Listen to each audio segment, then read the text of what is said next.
बोलो शेरावाली मैया की जय हो। आज हम आप सबके लिए एक पचरा गीत लेके आए हैं। बहुत ही प्यारा गीत है।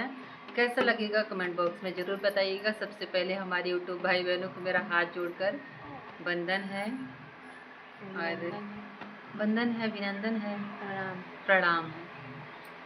और आज हम लेके आए हैं एक देवी गीत, मतलब पचरा है। बहुत पचरा तो हमको बहुत अच्छा लगता है, पर इसमें खींचना बहुत पड़ता है। लेकिन आज सुनाने जा रहे हैं आप सबको।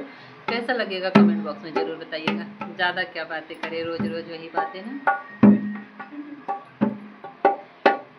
हमरो आंगन